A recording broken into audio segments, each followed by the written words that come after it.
News, सच जरूरी है। नमस्कार, एमएनएस न्यूज लाइव में आप सभी का स्वागत है। मैं हूं आपके साथ आंचल। तो आइए देखते हैं देश और दुनिया की तमाम बड़ी खबरें। जम्मू कश्मीर न जाए, भारत से विवाद के बीच कनाडा ने अपने नागरिकों के लिए जारी की एडवाइजरी।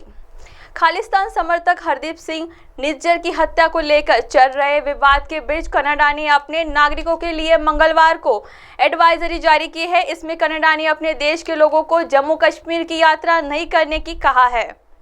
कनाडा ने इसके पीछे का कारण सुरक्षा बताया है। अपडेटेड एडवाइजरी में लिखा है, जम्मू कश्मीर न जाए क्योंकि यहां आतंकवाद, उग्रवाद, नागरिक अशांति और अपहरण का खतरा है। कनाडा ने यह सलाह ऐसे समय में जारी की है जब प्रधानमंत्री जस्टिस ट्रूडो ने निज्जर की हत्या में भारत के एजेंट के शामिल होने की बात कही है। साथ ही भारतीय राजनयिक को देश से निष्कासित किया है। कनाडा के इस उकसावे वाले कदम पर भारत ने कड़ी प्रतिक्रिया दी है और आरोपों को बेतुका करार दिया है। साथ ही कनाडा के वरिष्ठ राजनयिक को निष्कासित कर दिया है। हिंदुस्तान की जवाबी कार्रवाई के बाद ट्रूडो का मंगलवार को ही बयान आया। कनाडा के पीएम जस्टिस ट्रूडो ने क्या कहा? कनाडा के पीएम जस्टिस ट्रूडो ने कहा कि भारत सरकार को इस मामले को बेहद गंभीरता से लेने की जरूरत है। उन्होंने कहा कि हम उकसाने या तनाव बढ़ाने की कोशिश नहीं कर रहे हैं, हम बस तथ्यों को सामना रख रहे हैं।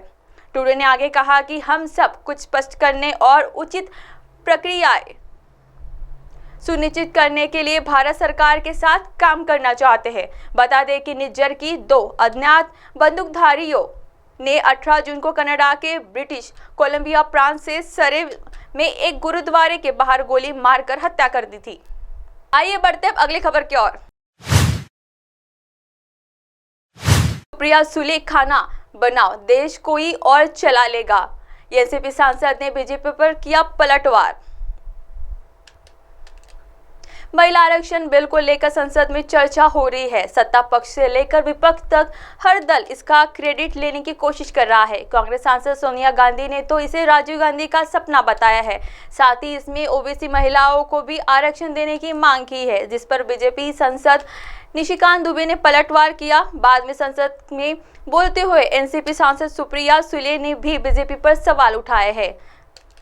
सुप्रिया सुले ने कहा है कि आज निशिकांत दुबे ने सदन में भाषण दिया। उन्होंने कहा कि इंडिया गठबंधन उन लोगों के साथ जो महिलाओं को नीचा दिखाते हैं और उनके खिलाफ अपमानजनक बातें करते हैं, लेकिन यह आरोप गलत है, ऐसा बीजेपी ने नेता कहते हैं। उन्होंने आगे कहा कि महाराष्ट्र बीजेपी के अध्यक्ष मेरा अपमान किया था। उन्होंने ऑन रिकॉर्ड टेलीविजन पर कहा था कि सुप्रिया सुले घर जाओ, खाना बनाओ, देश कोई और चला लेगा, हम लोग देश चला लेंगे। ये बीजेपी के लोगों की मानसिकता है। आइए बढ़ते अब अगली खबर की ओर।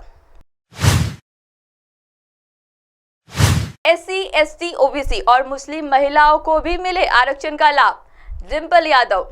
सत्ता पक्ष और विपक्ष के कई राजनीतिक दलों ने आपसी मतभेद को दरकिनार कर लोकसभा और देश की विधानसभाओं में महिलाओं को 33% आरक्षण देने वाले विधेयक नारी शक्ति वंदन अधिनियम 2023 128वां संविधान संशोधन का लोकसभा में समर्थन किया है।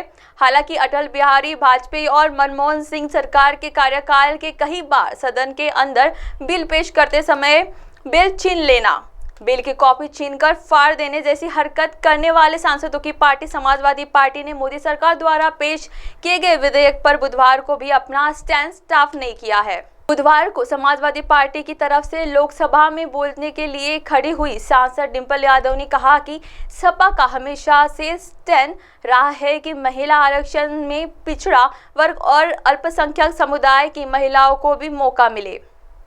डिंपल यादव ने कहा है कि जब सरकार के 10 वर्ष पूरे होने जा रहे हैं तो उन्हें महिला आरक्षण की याद आ रही है। उन्होंने सवाल पूछा है कि जनगणना कब होगी, सरकार जाति जनगणना कराएगी या नहीं कराएगी, परिसीमन कब होगा, क्योंकि उसके बाद ही आरक्षण लागू करने की बात कही गई है। डिंपल यादव ने महिला आरक्षण के बिल में एससी, एसटी, ओबीसी और अल्पसंख्यक महिलाओं को भी आरक्षण देने की मांग करते हुए सभापति से यह भी अनुरोध किया है कि वह सत्ता पक्ष के सांसदों को कहे कि जो सांसद अब इस सदन में सदस्य नहीं है उनका नाम नहीं ले। अब आप हमारे चैनल को आपके मोबाइल पर भी देख सकते हैं। मोबाइल ऐप पर देखने के लिए प्ले स्टोर से MNS news TV app download करें। इंस्टा, लिंक, ट्विटर, हाईकुक, फेसबुक और कई सोशल मीडिया प्लेटफॉर्म पर हमारा चैनल उपलब्ध है। आप हमारे चैनल को लाइव भी देख सकते हैं www.mnsnewstv.com पर। फिलहाल वक्त हो चला है दर्शकों ब्रेक का। ब्रेक से लौटने के बाद देखिएगा देश और दुनिया की तमाम बड़ी खबरें। बने रहिए MNS न्यूज़ के साथ। नमस्कार।